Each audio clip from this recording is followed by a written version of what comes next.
ওকিনাওয়ার নিকটবর্তী আন্তর্জাতিক জলসীমায় শনিবার জাপানের দুটি F-15 যুদ্ধবিমানকে রেডার লক করেছিল চীনের J-15 যুদ্ধবিমান। তারপরই দুই দেশের মধ্যে শুরু হয় সামরিক উত্তেজনা। এর মধ্যেই জাপানের চারপাশের আকাশসীমায় যৌথ টহল শুরু করেছে চীন ও রাশিয়া। এর মধ্যে চীনের এমন কর্মকাণ্ডের সমালোচনা করেছেন মার্কিন প্রেসিডেন্ট ডোনাল্ড ট্রাম্প। জাপানের প্রতিরক্ষা মন্ত্রণালয় জানায়, রাশিয়ার দুটি Tu-95 পরমাণু বোমারু বিমান জাপান সাগর থেকে পূর্ব চীন সাগরের দিকে অগ্রসর হয়ে চীনের দুটি H-6 বোমারু বিমানের সঙ্গে প্রশান্ত মহাসাগরে দীর্ঘ সময়ের যৌথ টহলে অংশ নেয়। পরে চারটি চীনা J-16 যুদ্ধবিমান ওই বাহিনীতে যোগ দেয় এবং ওকিনাওয়া ও মিয়াকো দ্বীপের মাঝের আন্তর্জাতিক মিয়াকো প্রণালীতে বারবার যাতায়াত করে। জীবন অবাক না করলে কে করবে? 28% মিল্ক ফ্যাটের অবাক করার সাথে ফ্রেশ মিল্ক পাউডার। জীবন অবাক করুক প্রতিদিন।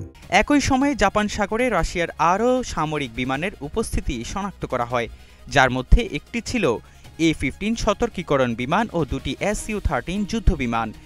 জাপানের প্রতিরক্ষা মন্ত্রী শিনজোরো কেইজুমি জানান, রাশিয়া চীনের এই সমন্বিত অভিযান জাপানের বিরুদ্ধে শক্তি প্রদর্শনের স্পষ্ট ইঙ্গিত এবং এটি টোকিওর জাতীয় নিরাপত্তার জন্য গভীর উদ্বেগের বিষয়।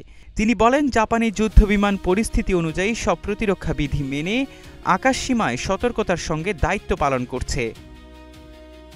রুশ প্রতিরক্ষা মন্ত্রণালয়ের বরাত দিয়ে স্থানীয় গণমাধ্যম জানায়, জাপানের নিকটবর্তী ওই যৌথ টহল প্রায় ৮ ঘণ্টা স্থায়ী ছিল।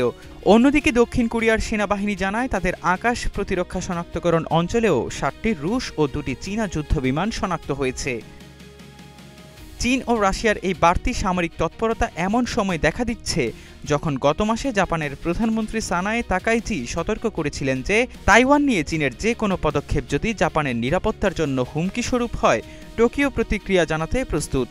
সাম্প্রতিক বছরগুলোতে দুই দেশ বিভিন্ন অঞ্চলে সামরিক সহযোগিতা জোরদার করেছে।